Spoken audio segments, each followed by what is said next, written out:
Welcome back to One for Paul. This is our bi-weekly show where I update my friend Mr. Paul Drewley Hello.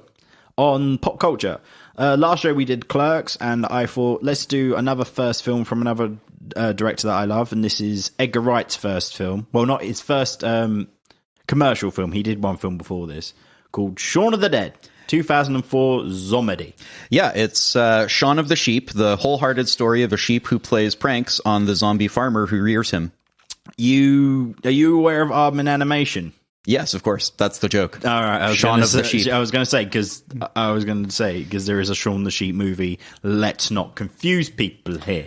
Yeah, I was doing a portmanteau of Shaun of the Dead. People don't know what that is. Oh, do they not? Yeah. They really should. Can we do one for the audience? Because if you don't know Shaun the Sheep, that's great. No. I don't think they know what the word you just used was. Which one? Begins with a P. The what? You said it was a palalimon. I don't know. I wasn't paying attention. This is 2004, Edgar Wright's first movie, one of the first of the Three Flavors Cornetto trilogy, or the originally known as the Blood and Ice Cream trilogy. Blood and I get okay. Which is this, then Hot Fuzz, then At World's End. They're just literally they're all set supposed to be set in the same connected universe, but they don't connect in any way, shape, or form. Really. Are we calling that the Wrightiverse? Well, it's known as the Cornetto trilogy. The Cornetto trilogy. Each one of them refers to cornettos at one point in the movie. Oh, okay. The British ice cream brand. Yeah, which you that is not paying us.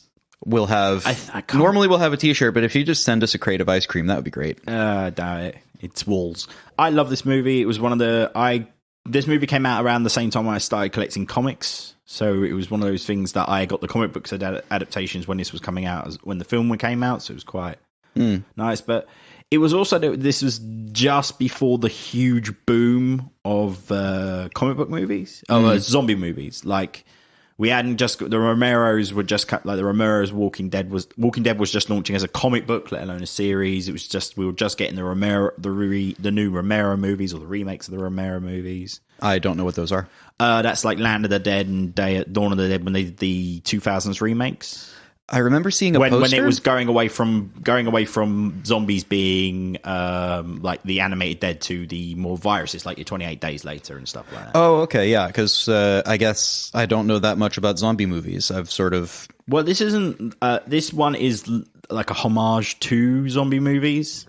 It's not.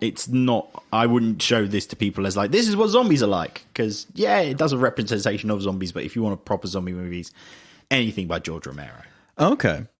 Well, I think we should. I think a few of those are on the list in any event. Oh no, a lot of them are referenced in this movie. Oh, okay, yeah, and I will tell you the references. When Excellent. Now, before we begin, is this like a movie that you would be saying everyone really needs to see this? Is this like one of those? No, seriously, everyone, you'll love it. It's great. It's underrated. If people ask me like, what is a good example of British cinema? I'd point them to this movie because this is Edgar Wright's first film, and his directing style is quite good. Tarantino loves this movie. Like it got a lot of Ghana and pop culture success. It was actually made quite a bit of money considering it was a British film. Okay, to the point this was re-released in America.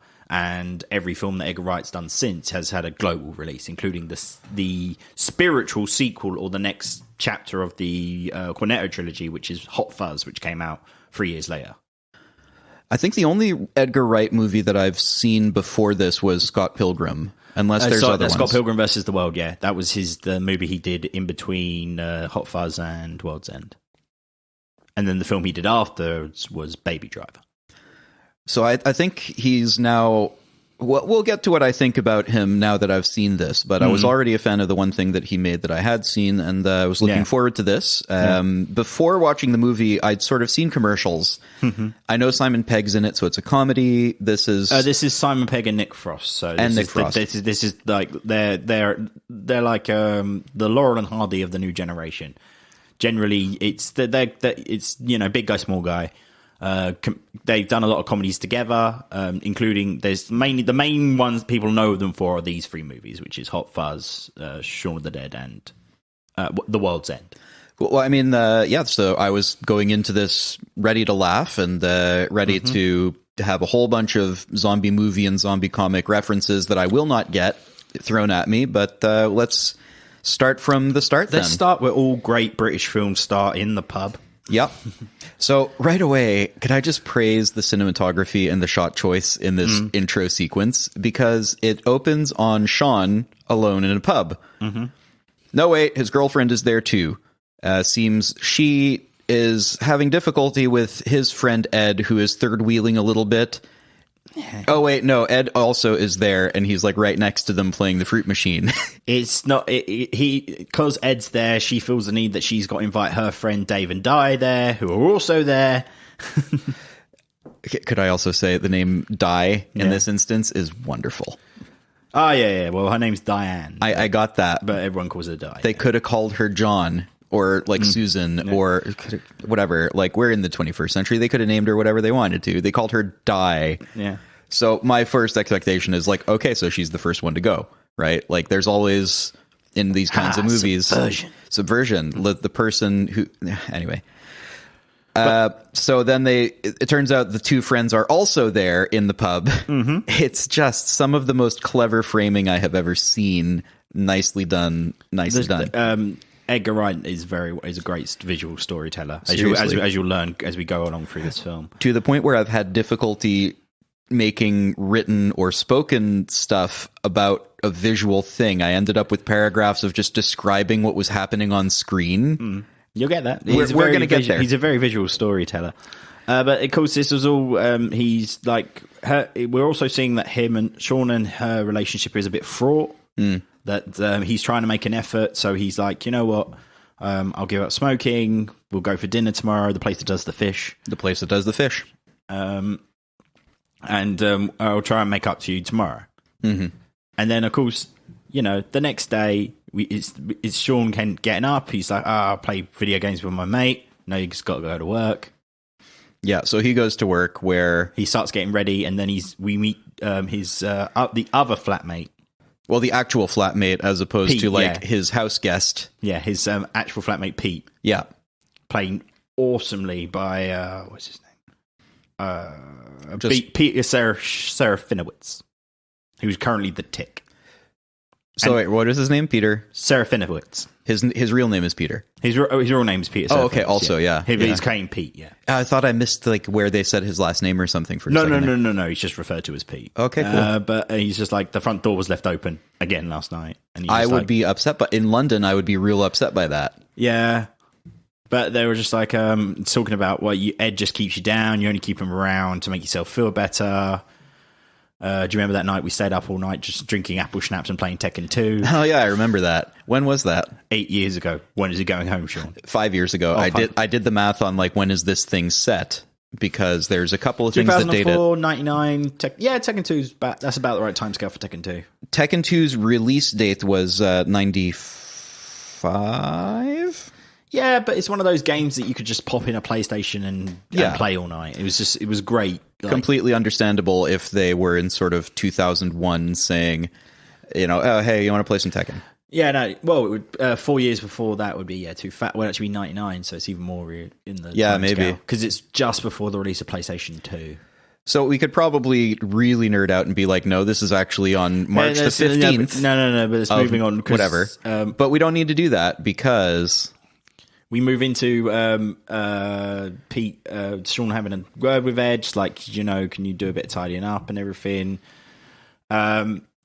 Everything, pay attention. It's one of those things where it's a foreshadowing scene that you're not realizing, because everything that Shaun says to Pete. No, everything that Shaun says to Ed while he's playing the game, Ed repeats to him later on in a different scene. And then Pete comes in and then belittles Ed a little bit, just saying, "Can you clean up or take notes? It's not hard to write down on a scrap of paper." Yeah, it's a little condescending. I want to punch that guy in the face, and I love and I'm technically punching Darth Maul in the face, because he is the voice of Darth Maul in episode 1. Is he really? Yeah, he's the. Oh wow! He's the person who says, "At last, we can get our revenge." That's Peter Serafinowicz. Oh wow! Because Ray Park didn't voice Darth Maul. I guess he didn't, did he? No, yeah. No. That's a cool bit of trivia. I like that. Yeah, oh yeah, that's been a quiz question. Trust me. So on the opening montage, after this whole thing happens, there's a bunch of shuffling ravers coming back which is just before this, I guess, just before the peak. Yeah, it's the cut. I just wanted to note to Blue Monster when it's showing what London life is like. And may I say, it's exactly like that. Oh yeah, like without exaggeration. No. He completely encapsulated it. Even though this movie's nearly 15 years old this year, it's still very much what London's like. Just update the tech a little bit. Pretty much. So he failed. He's gone to work. Carl. Yeah. I'm sorry. Oh God, Paul, what's wrong with you? He farted. There's a fart joke. It's a smart fart joke. I'll stop doing them when you stop laughing. I'm not laughing. Heads off to work, and then he starts noticing things like people passing out, stuff like that. He goes to the florist to get some flowers for his mum. Oh no, goes to work first, and he's goes to work. He goes to work, and he has the team meeting. He has the team meeting with the insubordinate employees. Well, one insubordinate employee, which is Noel. Oh, does he have a name? He has a name. God, could I say his performance is so spectacular. Yeah. I got legitimately angry at this man. Like, I had to stop the thing and walk away for a second and be like, it's a movie, don't punch the screen. Yeah, he's a bit of a dick. He has such a smug expression. His faces are beautiful. I don't know where they found this guy, but can we see him in other stuff? It's great. He's had a couple of his own series. Now his name's Rafe Spall. He's done a few bits. He's one of those characters that keeps coming back. He's in Hot Fuzz, and I think he's in. If I remember correctly, he's got a cameo in World's End. Oh, okay. Well, I think those are on the list, so I'm looking forward to seeing more of him. That's again, I'll go through the Viewers universe and the whole of the Cornetto trilogy with you. That's awesome. I think one of those is going to be more work than the other, though. One's a bit longer than the other. One's been around longer, just a bit. So he's at work though, and he sells TVs, and he's starting to notice that a lot of the news is reporting stuff. Are those army trucks outside as well? Yeah. Are those like on the streets of London? As well as on TV, that's not ominous at all. There's military bases all around here. It's not the most unusual thing to see a tank rolling down the street. No. Whole convoy, though, is a bit unusual. But that's fine. I'm sure it's fine. Everything's fine. And then everything's fine. He's informed that his dad's here. Yep. It's not his dad is there. It's not his dad, it's his stepdad. Yeah, so he says. Into Bill Nighy. Bill Nighy is always a win. He's so good. He's so good. He's just berating Shaun, just like, it's your mother's birthday. Can you make sure you get her a card and bring her on flowers, not a daisy? Was it even a birthday? I thought it was it's your bi-monthly visit tomorrow. Yeah. Can you bring your mum some flowers? And not like those bad posies that you got from the gas station. From a petrol station, yeah. On your way over like you did on Mother's Day. I was gonna. Right. It's hilarious. Every character piece at this point is so achingly awkward but relatable. You know me, I hate this stuff. I turn off episodes of Frasier when it gets too awkward. So like a couple of times here, I was just like, no, oh my God, this is... It's fine, but he's just like, you know what? He goes off and he's just like, you know what? I'm doing work. His colleague's like, what about no personal calls? Because Noel takes a phone call during the meeting. And then makes another phone call during the meeting. Yeah. Well, after which he finishes, he looks straight ahead and goes, continue. Yeah. Oh, I love and hate this man. But he's then the phone call is Liz confirming that he's changed the date to book the restaurant. He's sort of half listening, of course. Yeah, he's just because he's trying to pretend that it's Liz from marketing. Yeah, from the other store. I think he pretends too well and forgets that he has a girlfriend. Yeah, he goes on the way home and then he gets back in and then realizes he has to book the restaurant with the fish. After Ed gives him the messages. Hey, quick detail watch. Yeah. When he opens up the Yellow Pages, which for those of you who are listening from the future, it used to be a book where we'd write down companies' phone numbers so that you could look them up and find things information-wise about where you were. It was a darker time. Yeah, you can still get this Yellow Pages is a website now, I believe. It is a website now, but it's literally yell.com. I'm kind of jealous of that URL. I'm kind of jealous of that. But they look it up, and when he looks up the name of it in the thing, I was pausing to write this episode on the second viewing, it says, that place with the fish. Yeah. It's so good.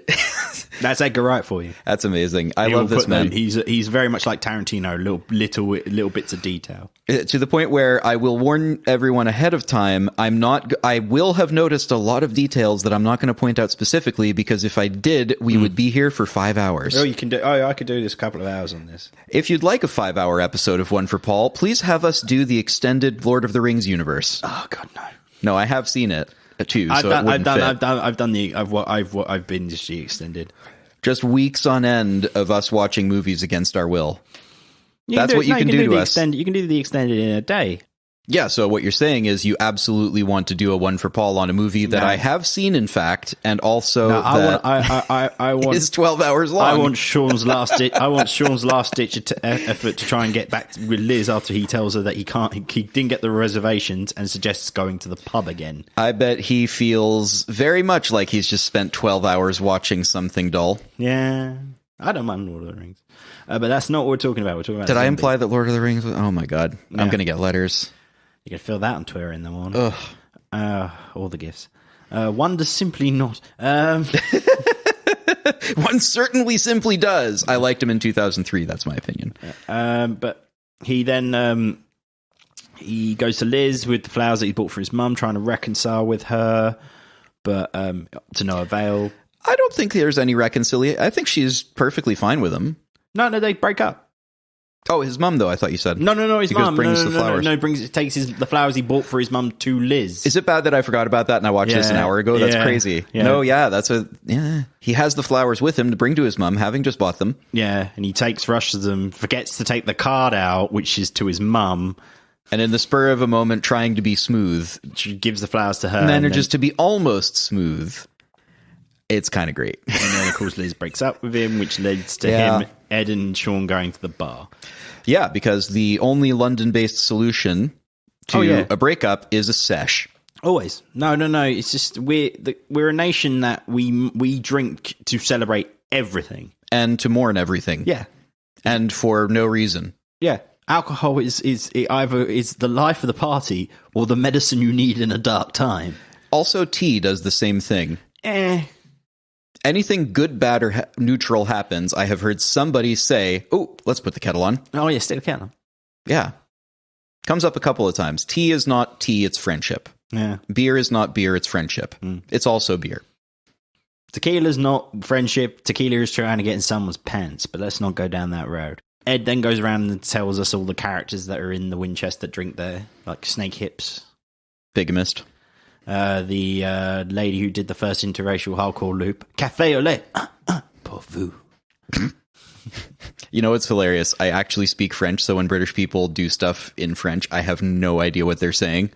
Because I'm like, I'm sure that's a word, maybe. You do it way better than he does, because he doesn't actually. Yeah. I didn't pick that up. That's amazing. That's exactly what he says. Yeah. And then, of course, he talks about Pam and John. Unrelated note, I did actually know of people in a pub who ran a pub that were called Pam and John. I think everyone knows somebody called a Pam and John in a pub. No, every landlord, unless you know their name, their name's Pam and John. Yeah, I mean, this is it. I was working in a pub where the manager was called Mark and Leslie, and someone asked if Pam and John were in. There is a stereotype for a reason. Well, I think that roots back to a 1706 law passed by Parliament under whoever was the Prime Minister at the time, saying that every pub must contain at least one Pam and a non-zero number of Johns. Yes. You can have up to 6 Johns, but you can't have 7 in any given pub. Nah, you can. If you have 7, you have to open a new pub. Which leads to Shaun and Ed arguing over the fact is the gun above the bar's wheel because the pub's called the Winchester. Yeah, I bet dogs can look up. Dogs can't look up. Okay, serious point. I know what they mean. Can it actually like turn its head upward? But it can certainly look up because it can go on to its... Dogs can't look up. Big John said so. Big John doesn't know what he's talking about because the dog can turn over onto its back. You know, and what for the belly rubs? John's connected, you know. And he looks up. Which way is he looking if he's on his belly? What for getting the belly rubs?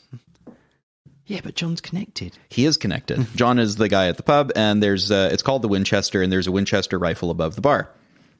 Shaun's devastated, so Ed, being Ed, decides the best thing they can do is have a lock-in and keep drinking. Yep. Even laying out the plans for the next day, which is also drinking. Which is also drinking, which is get a Bloody Mary in the morning, get a bite at the Queen's head, quick one down the Queen's, stagger home, and then bam, back to the bar for shots. Yep. It's a good plan. It's a very good plan. Only if we could see it become into fruition. No, yeah, because some stuff happens. Yep. So Ed and Shaun make their way out of the pub. It's then shown that the apocalypse is kind of happening as a woman loses her head. Yeah. They start singing white lines. Visions, dreams of passion going through my mind. Oh, I didn't clock onto what song it was. Yeah. Oh, yeah. And that's why they throw it out to the guy, the zombie. He's just yelling. He's just like, should have said bass or freeze. What a prick. Didn't pick that up at all. Which is a subtle nod to Space, the show, which their second episode is actually... Is it second or third? I'm definitely getting a lot of Spaced in the attitude of the characters at this point. Well, Space was written by Simon Pegg and Yvonne, who's the person who's like, oh, I'm glad someone made it. Yeah, shoot, we're going to see her later, but I'm definitely... was directed by Edgar Wright. Indeed, yeah. So what I mean to say is I'm getting a lot of... this is a TV show that was made in the, I guess, the 99 to 2000. Yeah. It was a short-running series, which was excellent in my opinion. Very of its time, about some people who are very much like Shaun's character in this, in a lot of ways. The bizarre life of Tim Bisley. Yep. And his flatmate. So in my mind canon, in my mind canon that I keep loaded at all times. Oh no, Daisy, not Jen. Daisy, but it's Tim and Daisy. Mm-hmm. In my mind, this is the same people.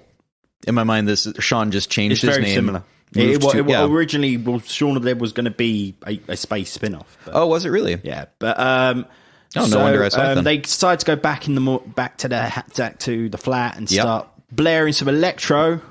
Hip hop, you mean? No, it's electro. Oh, is it? Yeah. It's quite clear. The at the record even quite glitchy says it's electro. Yeah, Peter doesn't think so though, because he comes it's down 4 in the fucking morning. Yeah. I would also not be impressed by that. He nearly hits Ed because Ed calls him a prick. They have a whole thing about how everyone is a loser except for Peter. And then, of course, she's yelling at Shaun to sort his fucking life out, gesturing with a hand that's clearly bandaged. Yeah. He got mugged and some... No, he got bitten by a tramp. Well, he mugged by some tramp who then bit him.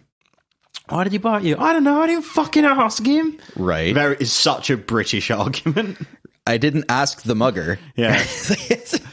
Excuse me, kind sir. Just while you're in the process of stabbing my liver over and over, why exactly are you also biting my hand? Oh, there goes my arm. So they end it, and then, of course, Ed says the next time I see him, he's dead. We now wake up. The zombie apocalypse has foreshadowing.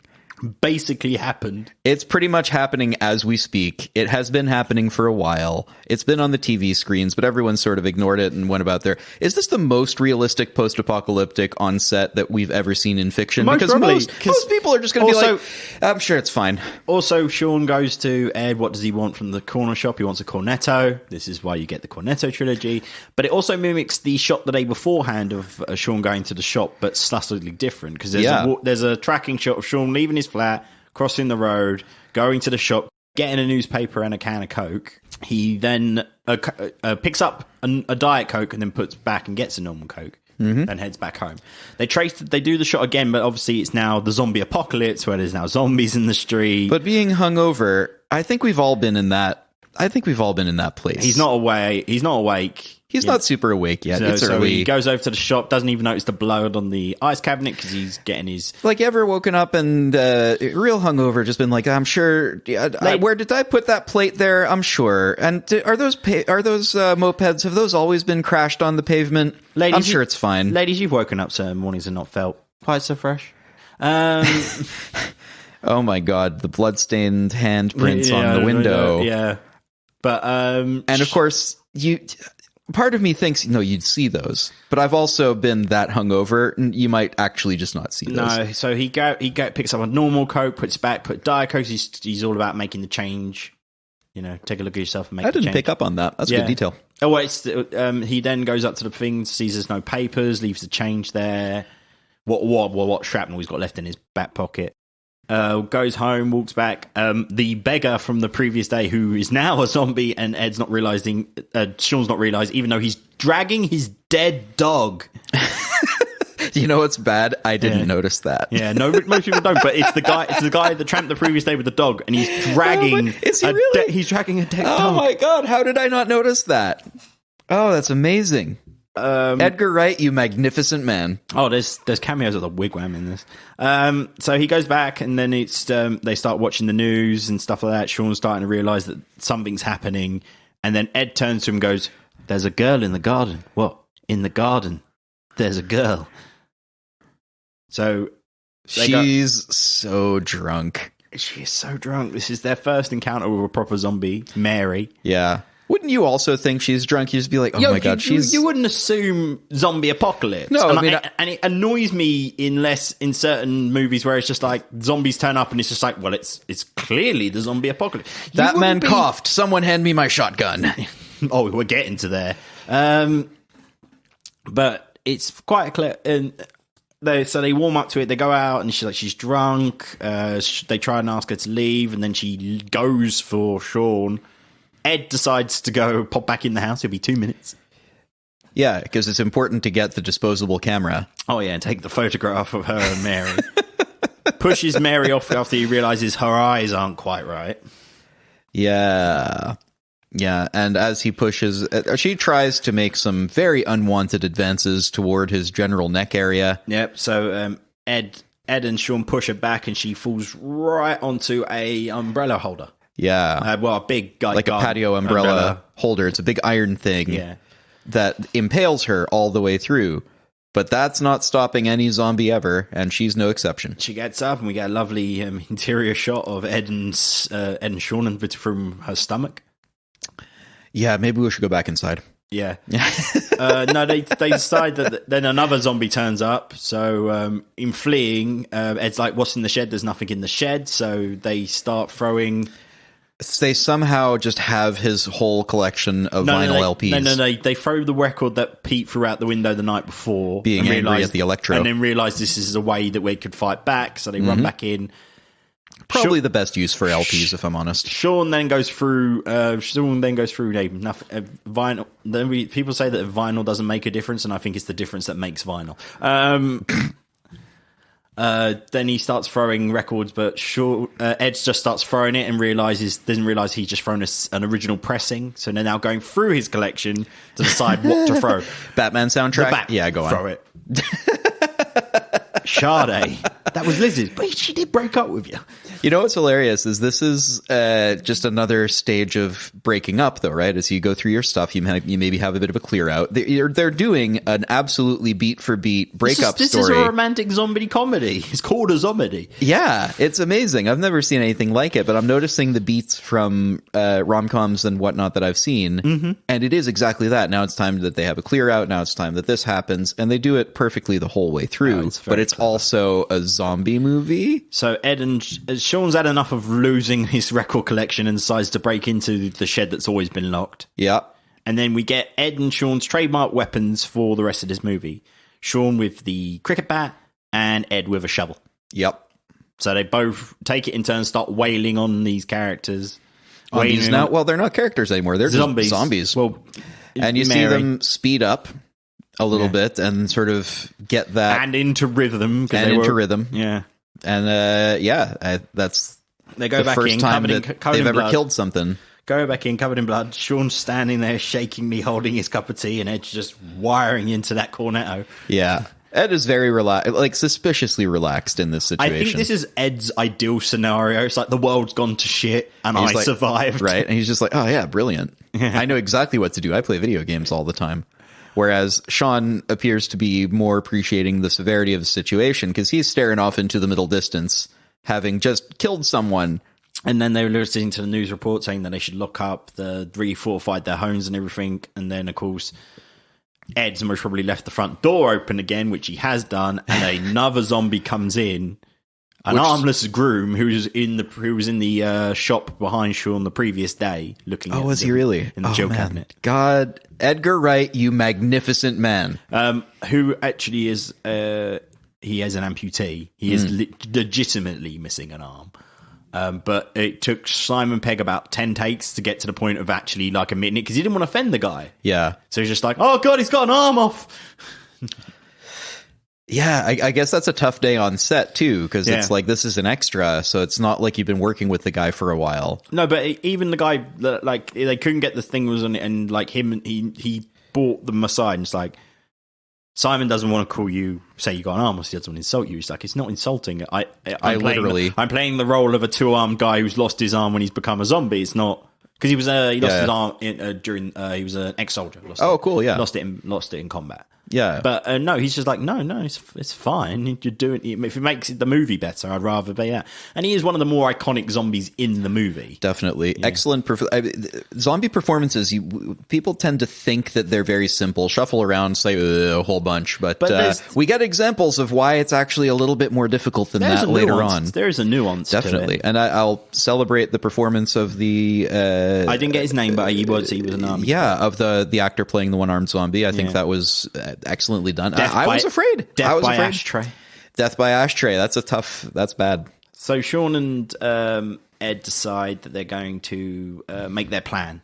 Where can they go? So we get the 3 versions of the plan. Right. Rescue Mum, kill Philip. Sorry, Philip. Get to Liz's, have a cup of tea, and wait for all this to blow over. We should also say Philip is now probably a zombie. They're not just killing him for he fun. got a call from his mum saying that Phil's been bitten, but she's okay. That's all right then. Then we also get she calls, and then we got Ed screaming down the phone, we're coming to get you, Barbara, which is a reference to Day of the Dead, or Dawn of the Dead, which is it Night of the Dead? Night of the Living Dead, the first one. So it's a reference to Night of the Living Dead. Which is in the first scene where it's, Phil and Barbara are in the graveyard and he's coming after him saying the dead's coming back to life. It's like, they're coming to get you, Barbara. That's amazing. Reference number uno. Have we got this far in and this is reference number uno? No, there's other references, but that's the big one of the big We're cutting references. some of them for time, I think, because this is a dense movie. It's a very dense movie. It's amazing. So far, I'm really enjoying this. I think the setup was very cringy in a way that I don't like, but I was happy to... At around this time, when Mary's in the backyard and they start throwing the LPs, I'm like, when the zombie apocalypse actually starts happening, the genesis of the movie. That's when I started getting properly invested in this film and these characters. So he then continues to go through. They go through the plan. They decide that the best chance is to go to Shaun's house, go to Shaun's mum's house, kill Phil, go to Liz, pick her up, go to the Winchester, have a nice cold pint, and wait for all this to blow over. Yep. Me and Dan have done this several times. It's just any plan, and then it'll be go to the ship, have a nice cold pint, and wait for all this to blow over. Right. But time to go, but it looks like Pete got bitten. Dang. Well, they're realizing that Pete might. They're not sure where Pete is because they haven't seen him all morning, and his car keys are still there. And they're realizing that he got bit on the hand, and they're starting to suspect. So he also had a headache, which the news said. Oh, but they scream for him. They go, Pete, oi, prick. Yeah, he's not here. He's not here. I do that all the time, especially with my dad. It's just like, Dad, oi, prick. Always turns around at oi, prick every time. Yeah. I don't even know why. I should just go with that first time, and he might get his attention. Yeah, but then it sounds like an insult. He decides to steal his car, but Shaun needs to go to the toilet. Goes up, and that's when he realizes that Pete is a zombie. Yep. Yeah, he was. He got zombied while he was in the shower. Again, like legitimately now, it's like the actor himself is a heavily muscled dude. Yeah, so now it's not only a zombie that's sort of shuffling and a bit frail, it's a proper, this guy could probably mess you up. But these do follow the Romero rules of they are more shuffling like zombies. They have got some speed, but they're not like running at you. Oh, yeah. Just to say that the actor himself is an imposing physical presence. Oh, yeah. And that comes across in the shot. That's actually quite frightening. He's got a good foot on Shaun and Ed, height-wise, and definitely much more better. He's not bodybuilder-wise, but he's heavily muscled. Yeah. And I was feeling intimidated, like, oh man, Shaun might just bite it right here. So they make their way into the car. Yeah, so they're just going to grab Pete's car. He's not going to miss it, no, frankly. So they drive around to Liz's house. But oh no, they hit someone. It's a zombie. Oh, thank God for that. Easily one of the best lines in the movie. They hit someone, they're like, oh my God, what have we done? Oh, it was even in the zombie apocalypse, the social repercussions of, oh God, we just killed someone, that's our life over. The apocalypse has happened, gentlemen. Some perspective. Yeah. There's still a difference between hitting they do it so well. There's still a difference between hitting a human being and hitting a zombie. Yeah, no. Because if it wasn't a zombie, then it's perfect. Everything about that is perfect. It's amazing. Ed stays with they go to Shaun's mum's house. They go to Shaun's mum's house. Ed stays with the car and realizes there's a lovely Jag in the drive. It's a very, very nice Jag. Yeah. Fuck, that's nice. It's a super nice Jag. Yeah. Ed really thinks so, certainly. Ed, any trouble? Honk the horn 3 times. Yeah. So Ed's, of course, driving around in this little, 3-door hatchback. It's a Peugeot, I think. Yeah, I don't know where it was, but it's a little 3-door hatchback that Pete has, because they're all sort of, late 20s, early 30s, probably. Late 20s, early late 20s. Yeah. So they're not driving around in anything super nice, but Philip has a Jag, because of course he does. Yeah. Because all old people are always rich. He goes in and his mum's just treating it like a normal day, like his Philip's fine. So Shaun's working it up. There was 2 men at the door earlier. Yeah. And, they did get a little bit bitey. Okay, I love Barbara. She's so good. Hello. Oh, hello. I'm going to try to do the accent because it's just so good as we go along, because she's like my favorite character in all this. Oh. She's so great. Oh, I feel so sorry for you that she's your favorite. I know. Oh my God. No, it's Ed for me all the way. If we're talking favorite He's also character. great. Yeah. But they decide that it's best that Phil and Barbara comes with them. More zombies turn up. More zombies do turn up as they're driving the car over to Liz's. Yep. Obviously, no, they've realised that he's like, they're not sure what car to take, so it's like, you best stop jumping in with us. And then Ed's like, so we're following you in the Jag then, right? Yeah. Oh, actually, we kind of crashed our car. No, I pranged it. He pranged it. How'd you do that? It was already parked. I know. Guess we're going to have to take the Jag. Oh, no. How awful, Ed. How absolutely terrible that this series of events has conspired to put you inside of that Jag you like. No. Oh, no. Oh, no. So they drive. Ed's in the driver's seat. He driving around, blaring some metal, which is the a bit reason too much. that Ed is driving instead of Philip is because the zombies come as they're getting into the car and they bite the heck out of Philip. Yeah, they take some chunks off his neck. He legit gonna turn this time. If he wasn't going to before, he is now. So they bundle him into the back because, in the spur of the moment, rescue everyone, I guess. Nobody's thinking he's going to turn into a zombie. Well, they don't exactly know how it's done. They don't know if it's the dead coming back to life. They've not really explained it. They don't really know yet, I guess. News has just told them to stay inside, and if they are attacked, to go for the head. I guess we're going from to remove the head or destroy the brain. Yeah, we've just been going from information that we have from having already seen the movie, so I guess we're getting a little confused. I'm getting a little bit confused. But as they're escaping, Philip has a lovely final heart-to-heart with his stepson. They still have to. Shaun has to go and get Liz, Dave, and Die. Oh crap! You're going a little bit ahead, yeah. Oh no, that's probably because that scene is like it's very same in the same car. It's the same thing. They literally both. That we're missing is that Shaun does go. He does recompense with Liz, saying, "Look, I haven't smoked all day. I just want to make sure you're safe. We're going to the pub." Yeah, this isn't about romance here. This is about survival. I care about you. We need to survive. The plan is we're going to the Winchester because it's going to be secure. There's deadbolts. You've been to a lock-in. You know how you can't get in there. Mm-hmm. It's the most secure place we have access to right now. So Ed, they know us there. Yeah, and they know you there. Yeah, and you can smoke, which is Ed's main concern. And he knows where the exits are. It's the zombie apocalypse, and he's still concerned about smoking in other people's homes. I appreciate that. It's polite. Yeah, he's not an arsehole. No, of course not. He's a bit of a dick, but he's not an arsehole. Yeah, true. They drive down a bit of the road and then Phil turns.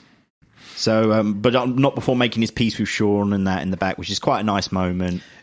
Another standout performance in this piece, I'd say, because that whole perform the interchange between the two of them, not just the delivery of the lines, but also Simon Pegg as the reluctant stepson who, in the final moments of his stepfather, now realizes, well, shit, I could have had a better relationship if only... if only I didn't chase you around the garden with a bit of wood.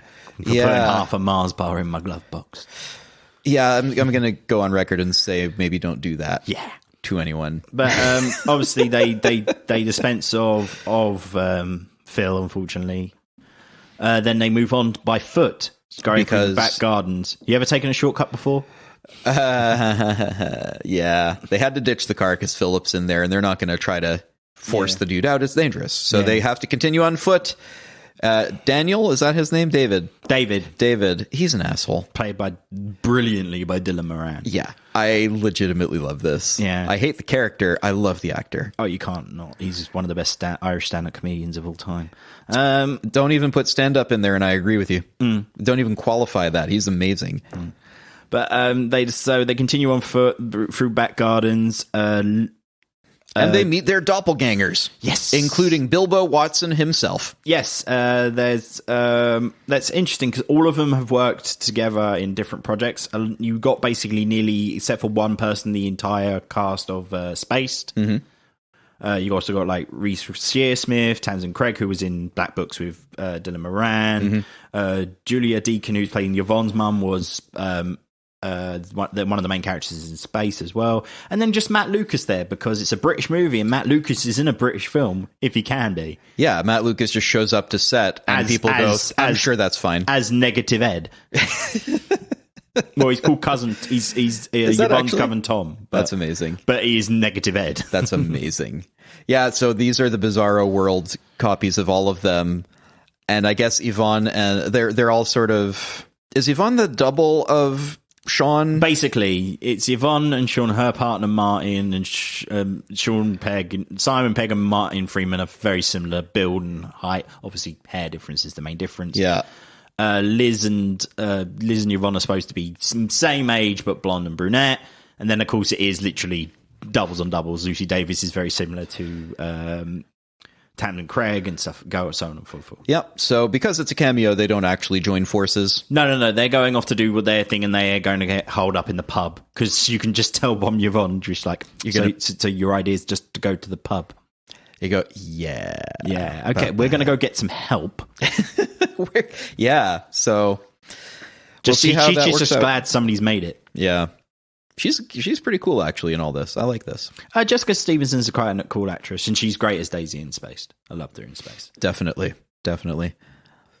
All right, so they're moving on towards the pub, the shortcut through the backs. So they have to jump some fences. Barbara decides that she's going to. She thinks that her friend Tim and Daisy, or somebody lives nearby, but it's not them. Yeah. Ed, going over a small bouncy castle, bounce and flips over a fence to try to rescue his mother, which he does succeed in doing. The most unrealistic thing in this film so far is the height you can get off of one of those mini trampolines for children. You got to suspend your disbelief somewhere. If you've not suspended disbelief at this point, Paul, something's gone horribly wrong, my friend. Oh, yeah, no, I believe this. Jumping over that? No, I refuse. How dare you? Preposterous. Who built that fence? Why has it fallen over so easily? Outrageous. It's a fence built in the UK. It was a couple of brickies on a Saturday who just wanted to get it done for 30 quid to get to the pub. It wasn't going to be built brilliantly. Well, now I don't even have to suspend my disbelief. So then they continue on, and then they decide how we're going to get to the pub, right? So they have zombie acting class. They do. Right. I'll check the coast is clear. Is it clear? No. How many? Lots. Yeah, Daniel once again demonstrates he's a bit of a dick here because he's just being... David. Why do I call him Daniel? I'm going to just do that. Is this a fraud? Is it a Freudian slip? Is there something that I've got to tell the Northerner? No, please don't. No, that's the sound of, no, I want to live. Please, do the children still smile? I miss the smiles. It's okay, I'll distract him with a pint of Guinness. No, you'll need several. So they decide they infiltrate into the pub, and Shaun's just to be like the front door. They're trying to get in, and then the zombies are starting to notice them, and Shaun's trying to tell them there's another entrance, but David has had enough. He has, and he tries to take control and be the action hero. And throws a bin into the window of the pub. I think he saw that episode of the Boondocks and took away the wrong lesson. Yeah. So they get into the pub finally. Shaun manages to get rid of all the zombies, or chase them off for the time being. Well, he gets them to chase him. Yeah. In a moment of selfless... Which is literally as shown in a short comic book on the DVD extras. Oh, is it really? Of literally, he runs round the block. The zombies are so slow that he literally makes it back round to the pub, and they're still chasing him. That's hilarious. That is literally it. Oh man, because they're still. He runs ahead. He runs ahead as fast as he can, and then he realizes how far ahead he is. So he just takes like a right turn and then goes back to the pub. That's amazing. Because he's at the visual range of the zombies, which didn't take him very long. He's out of line of sight, yeah. Because they all they do legitimately shuffle, yeah. I guess you would just have to walk real quick. And then David's just like, oh, he's dead, so we just, let's just have a party, shall we? Here's your midi cheddars. Here's your twiglets. Oh, look, hog lumps, frozen man caught beautifully by Simon Pegg.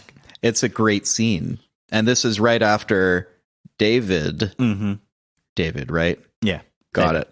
So right after he has been saying, no, we need to barricade the window right now. Yeah. And the rest of the people in the team sort of looked at him and said, yeah, why though? Because Shaun's going to be back. Yeah. He promised he'd be back. Mm-hmm. Right. How much are this man's promises worth again? Yeah. What's his track record? Yeah. Which is the note of a romantic comedy, the also interested party just pointing out the hero's flaws. Oh, he's definitely not interested in Liz, is he? Oh, he's 100% into Liz. Oh, yeah. He wants to have Liz's babies. But, of course, Ed and Shaun is just like, I'm sorry, you're having a tiff with your girlfriend, because Ed was being a bit of a dick taking a phone call before getting into the pub. Yeah. Which was Noel, the character Noel, ringing him because Ed's his dealer. Really? Yeah. I didn't get that's who's on the phone, because during the team meeting, he's like, he's only got Henry. He's referring to Ed's earlier phone call where he says he's only got a Henry with VIII. the employee who is on the... Oh, my Lord. So Ed's his drug dealer.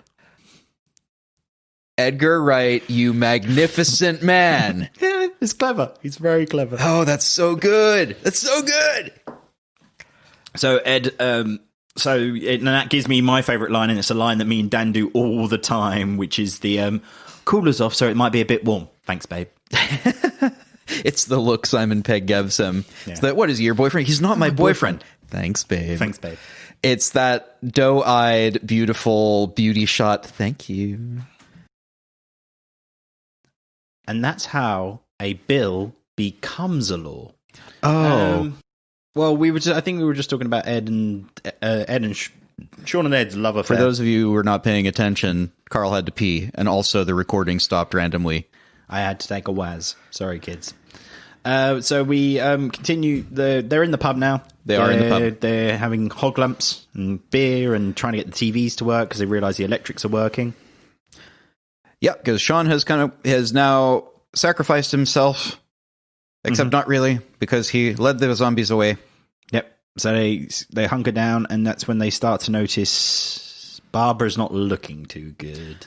Oh, hello. Yeah, hello. When they realise that she's been stuffing tissues down her sleeve to hide the fact that she was bitten earlier on. It's always one. It's always somebody who gets bitten in the group and hides it because they think they're the best. Is that a trope? I guess I've seen that a few times. There's always in zombie movies someone who gets bitten or scratched or thinks, you know what, I don't want to. Basically, they're so scared of being killed that they'd rather worsen the odds of the group by hiding the fact that they've been bitten. Either for fear that they'll be killed on the spot or fear that self-preservation. Yeah. So I mean, I would like to think I'd be honourable in that situation, but I 100% doubt it. Yeah, I think that for myself as well. I mean, I believe in the greater good, but Well, this is what's great about zombies as a setting, and it's why, like, for a little while there were like zombie video games every 2 weeks. This is around this time. It's around this time. This is the mid-noughties when there was the zombie boom. And the reason that never worked in the game so well for me, depending on the game, was like it's zombies as a shooting gallery, right? They're just a target in a lot of these games. Whereas what's great about a zombie movie, and I'm starting to get out of this one, having not really seen zombie movies before, is that the drama isn't the fact of the zombies, it's how people deal with overwhelming situations that they have no control over. Mm-hmm. And how relationships both form and break down in that environment. The interesting thing is the survivors, not the zombies. This zombie movie touches on every base of the romantic comedy. Also hilarious because it works way better than I ever expected, but now watching it, it's obvious. Yeah. I'd call that the definition of genius. Edgar Wright, you magnificent man. Yes. But they move on. They start to realize this is the moment. They've also realized that the gun behind the bar is real. Yeah. Yeah, because at some point, the owner, it turns out, is actually somewhere. He was hiding or lying down. He was in the back. He was in the back, and he's come out, basically. He was somehow in the back, and they didn't notice him. So he comes out, and they hit him with the butt of the rifle after a lovely sequence where they have to kill the queen. Yes. The jukebox is on random because it played All Out Love earlier when Shaun was having his heartbreak, and now it's playing Don't Stop Me Now by Queen. God dang. Because it's not a British movie without Freddie Mercury on the soundtrack. Bohemian Rhapsody's going on the list, by the way. Yeah, this was a 1706 law passed by Parliament saying that all films in the future must be made including at least one scene with Queen. Yes. They didn't say the Queen. I think they might have meant it at the time. No. There's only one raging queen, and his name was Freddie Mercury. So they're all trying to beat the hell out of everybody. They are. But David's trying to kill the queen, the jukebox, but unfortunately makes a bit of a light show spectacle now, bringing zombies to the door. I've been to concerts like that. Yeah, I've been to Shoreditch. So this brings the zombies to the door. They manage to subdue the barman with a flare with the shotgun. Once they realise that with the butt of the gun, they do it with the butt of the gun. Then they go, "Well, I wish it worked." No, for the last time, it doesn't actually work. Shaun shoots the gun by accident, narrowly missing Ed. And of course, Nick Frost, being the character that he is, going, "I fucking knew it." I love his reaction to almost getting shot as "told you so." Yeah. That's so good. So they go through, they've got 21 bullets. Say shells is cooler. Okay, we've got 21 shells. They're definitely not shells, but okay. They start barricading the door. David's having their epitome moment. They've obviously, this is Liz starting to turn. This is Barbara. Sorry, Barbara starting to go. Yeah, I was going to say Liz doesn't turn. Yeah, no, it's Barbara starting to go. So they have the heartfelt moment of he's trying to kill my mum. Yeah, so having just had his mother die in his arms, the guy no one likes in the group now has the rifle. Yeah. And is saying, "I'm going to shoot her in the head." Because at this point, they now have seen a TV broadcast that was sort of played briefly at some point, saying they are coming back from the dead. So he decides, move aside, I'm just going to shoot her. That's the wrong time to do that, mate. Yeah. Even if you think it's the right thing. The man literally just had his mother dead in his arms. Do you think he's going to be thinking rationally right now? So then it's smash bottles. Everyone's got bottles to everybody's throat, including Nick smashing one and handing it to Diane to put at Shaun's throat, so it's all fair. This hardly seems fair. Right, I'll fix that. Here you go. It comes across as every friend group is just like, I'll unthinkingly help a member of my friend group. Wait. Oh, no. Yeah. Basically, we've all been there. Ugh, maybe not exactly there. Then it's all basically it's the come to Jesus moment. You know, everybody admits that like Liz still loves Shaun.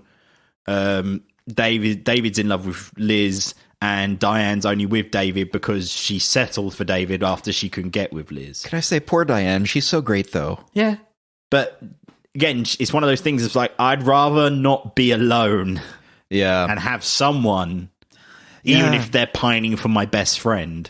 Still, poor Di. She's so which good, is a trope of romantic. It is, but it's still like at this point, I'm really starting to feel for her because before she was like the quirky, slight character. I've said it before, and I'll say it again. Yeah. I love Lucy Davis. I think she's an amazing actress. She's brilliant in the new Sabrina the Teenage Witch series on Netflix, and she was in Wonder Woman. She was Steve Trevor's assistant in Wonder Woman. So like like the old cartoon or the new one? The new Wonder Woman. No, I haven't seen that. It's on the list. Okay. It's the only decent DC movie besides Aquaman, and that's just a weird sentence that I have to say in this day and age. It's the only other good DC thing. But of course, they de-escalate. Shaun kills his mum with the shotgun. He does the right thing. Daniel it's not Daniel. Jesus, is it David? Don't worry, he's not going to. You won't have to say his name much in a minute, but. David. I'm just going to change that in my script. That's what it's going to do. It's going to matter this one time, though. But David he was quite happy to shoot the person who is unconscious on the floor in the head, but now that it comes down to it, he hands it to Shaun, the man who just lost his mother, saying, "You do it." He's a coward. Yeah. But I don't think I can blame him. No, I wouldn't be able to do it. I don't think so either. That's an unreasonable situation for everyone. Yeah. So Shaun does kill Barbara. David then goes by the window and is ripped out of the window by the zombie horde. Yeah. After having his moment where he's just about to reconcile with Shaun, looks like he's about to reconcile. Basically, it's the it's the Samuel L. Jackson near the watering hole in Deep Blue Sea moment. I haven't seen that.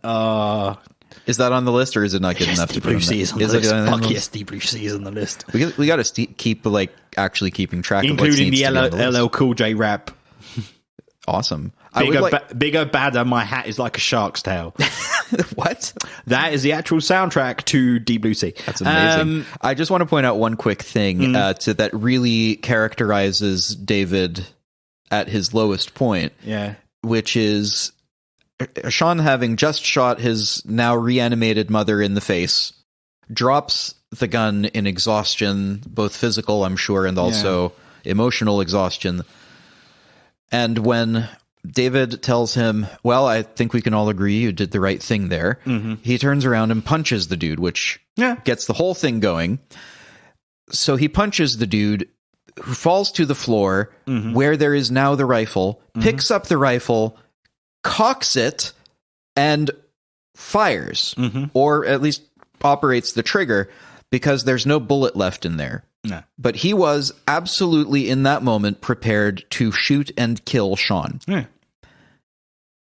That's not going to make you popular with the group. No, don't worry. Zombies take him out before he can have his redemption. Yeah, he starts delivering a line that might be a redemption line in front of the window that he himself broke, and the zombies get him. Yep, and rip him apart, literally into pieces.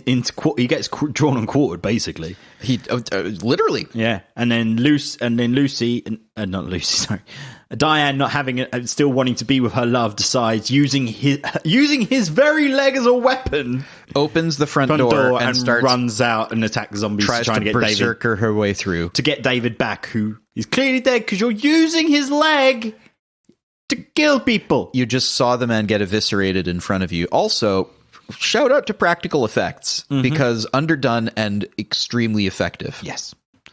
Well, this movie didn't have it had a $6 million budget. They did this on what? 6.1 million, I think. Holy wow. Okay, now that sounds like a lot if you're buying like groceries, but if you're paying highly paid professionals in a film sitting, that is very low. Now, this is still the early point of a lot of these actors' career. I think the people who had the biggest role at this point would have been Bill Nighy. Yeah, you can't get Simon Pegg on a film today for less than 10, surely. Oh no. He would do a film like this. He'd probably as a favor. Yeah, if Edgar Wright calls him up and says, "We have 100,000, let's go. What are you doing on Saturday?" Well, he was offered a role in Baby Driver. He was going to be one of the assassins. Oh, he turned it down because he had to do a space movie. He's Scotty in the new Star Treks. Oh, right. Yeah, I think I saw one of those.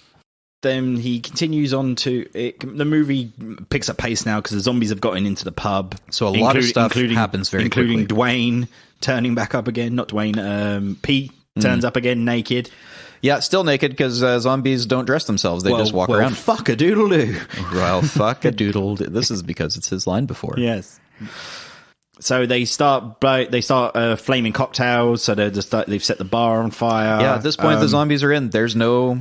Unfortunately, Ed gets attacked. He does get attacked and bitten in his arm and in his neck. He's pretty much done. They're down for the count, so they decide to make their way into the cellar and try and hold off as much as they can. They leap behind the bar, lighting the bar on fire with all the alcohol they can find. Including the remaining shells for the gun on the bar. Yeah, which, as it turns out, are a better shot than Shaun. Oh, Shaun can't shoot for shit. Yeah, so just the rounds exploding and spreading shrapnel around are a better aim than... Yeah. In an extended scene, it was supposed to show Shaun's really bad at shooting in general when they play the video game together. It was supposed to show that Shaun can't shoot. He has got terrible aim regardless. Yeah, when they hand the gun to Ed at one point, I got the call back to the video game where it was just like, ooh, nice shot. Yeah. Anyway, yeah. Yeah, this whole scene is very tense, very beautiful. The way that everything is lit is gorgeous. The final scene there where they have the bar on fire, taking up the whole screen except for zombies reaching over the fire. Yeah. Oh my lord. One of the most gorgeous things I've seen in cinema. It's so cool. It's akin to Last Call at the Dog and Ball on a busy sunny day where it's just like everybody's still crowded around the bar at time. Including the fire. Some days, including the fire. Oh my lord. But they move down into the bait. They move down into the cellar, thinking they can't escape. They're done. It's the last place they can escape to. The zombies can't go down the hatch, I guess. Ed's bleeding out. He is very quickly bleeding out. They think he's going to turn, and they have Shaun and Liz a very emotionless conversation about the practicalities of how to do suicide pacts. Yeah. So Shaun says that we can either kill ourselves, or one can shoot the other and then shoot themselves. Crucially, they've only got 2 bullets left. Ed said he's fine bleeding out. Yeah. Until they say the romantic thing, well, you don't want to... I don't think I can kill my mum, my flatmate, and my girlfriend in the same day. It's like, you assume I take you back? It's like... Well, you don't want to die single, do you? I've changed my mind, shoot me. Yeah. It's just Ed going, I don't mind being shot. Yeah. Well... That's it. He's done. And then lifting it up, they realize that there's a electric lift to the street. Well, they light their last cigarette together, and one for Ed. And one for Ed. They in the flame of the lighter, they see. Wait a second. There's a freight elevator. Yeah. We can get to street level. We can get out. We still have a chance. So, in a beautiful scene, Shaun gives the rifle to Ed to try and stave off the zombies a little bit further. And then, I'm sorry, Paul. It's fine. No, I'm sorry, Paul. What do you mean? Oh my God, really? Yeah. Oh, that's not funny. I'll stop laughing. I'll stop doing it when you stop laughing. God, it was so sweet, though. Yeah. It was a sincerely sweet moment. He lights Ed's last cigarette as he's about to go down to the zombies. Proper last stand. And then, of course, Liz says to Ed that she loves him, and he's like, all right. Shaun said it to him, and he goes, gay. Again, this is 2004. Yeah. People were not woke at this point. No, yeah. It is the tail end of it being used as a derogatory or a bro term. As a pejorative, but in a bro sense, yeah. Because having been there in 2004 or 5... I'm not going to lie. Yeah. I would be lying to you if I said I hadn't said it to one of my friends at one point. Yeah, I would 100% be lying to you. I'm glad we now realize... But I know it's wrong now. I now realize that it was very hurtful to a lot of people, and we were always a bit wrong to do it. I said it in front of gay people, and I feel bad that I did. I think we all did a bit, so I'm glad we've moved on a little bit. But just to say, in context, if you're watching it later on now... Seinfeld's getting that treatment at the moment. Well, exactly. But in context at the time, it was just friends being like, you're an idiot. All right. Yeah. It's that. And that's going to sound weird to anyone who's not British anyway. Dan does it every day, but Dan's doing it in the fact that he's trying to take the power away from it. No. Just when he goes, because he goes, all right, gay to me every now and again, but he's using it as a way to take the power from it. It's the same with Mel Brooks doing Hitler impressions on Jimmy Kimmel. Controversial, but comes from a good place. Yeah. Yeah, exactly. I understand completely. I just mean to say, in context, he's not calling his best friend gay as like he's now being characterized as an awful person. No, it's just like it's more like, I can't believe you just said that. Yeah, it should in context at the time. The effect was not, I can't believe he said that. How could you? That's awful. Don't say stuff like that. It's a sweet moment with his friend where it's trying to add some humor to lovely normality for them. Yeah. So then we go on to it's Liz and Shaun come to street level. They're ready to fight back. Shaun's got an axe at this point. Yep, and they're ready to fight. Then who turns up? It's only the fucking army. The entire army shows up. M16ing the fuck out of everything. Yeah, it's crazy.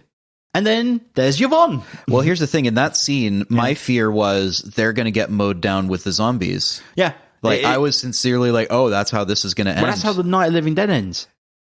Like, literally. I haven't seen that. Spoilers? No, but the army turns up and mows everybody down. It's just, it's the military. It's what they're supposed to do. In case. You just I got cleanse. You. No, I got you. But luckily, Yvonne runs out with her trusty 4-iron. Looks like a sandwich to me, but okay. I could go for a sandwich.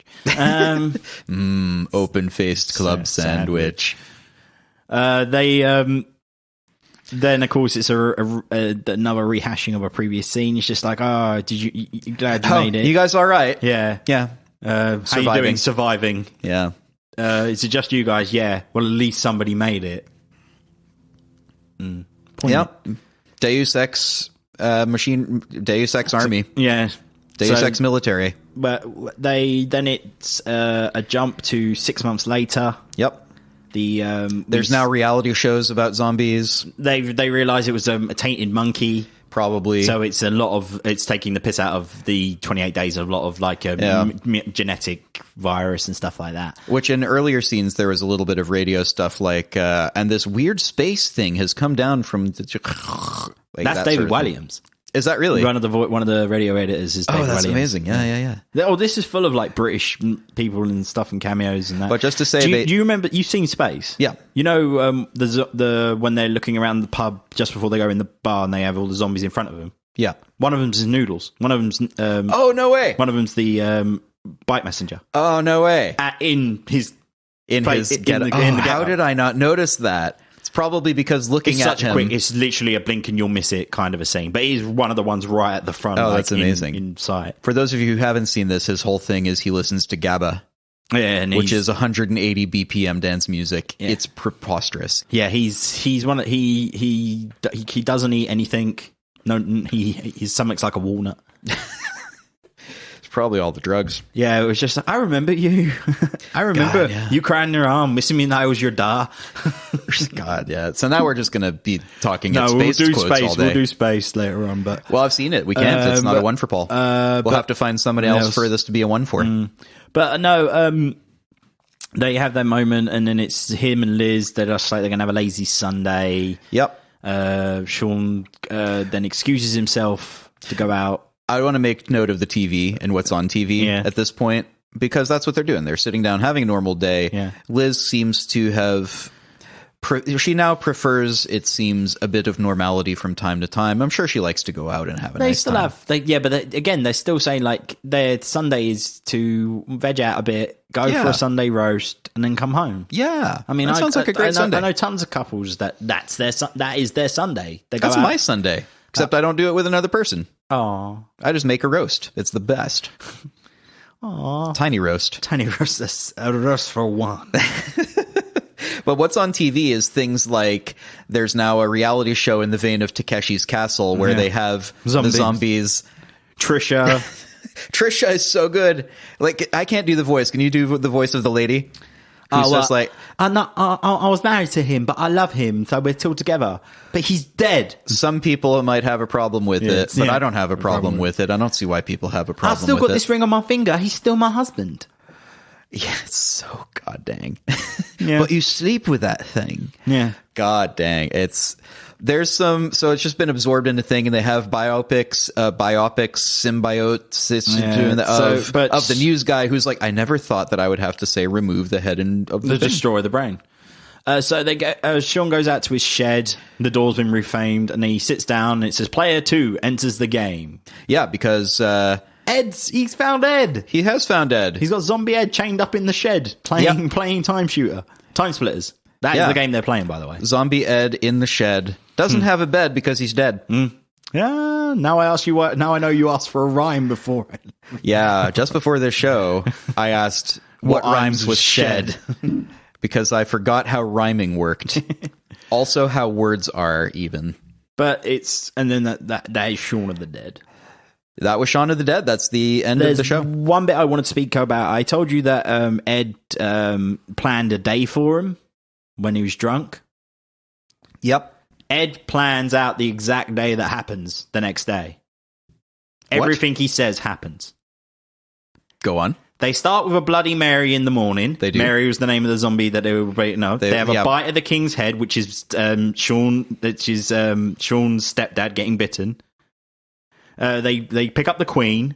They go on to the Queen, which is obviously his go on and get Liz. Yeah, okay. They stagger to the bar. They pretend to be zombies to get into the pub. They stagger, yeah. And then bang, they're at the bar for shots, which is where the things go off. For shots from a rifle. No, from a rifle. Yeah. Everything Ed says comes into fruition. Edgar Wright is the master of foreshadowing without you knowing. Edgar Wright, you magnificent man! This whole thing, if it hasn't been clear so far, I goddamn loved this movie. I thought you would. The establishing stuff in Act 1 was cringy in that way I don't like, but I can get over it because it's there for a reason. On first viewing, it was annoying and I didn't like it. On second viewing, I thought this is actually genius because I'm watching it and seeing the foreshadowing and going, every bit of this is here for a reason. That is well thought out, well planned. Everything is detailed.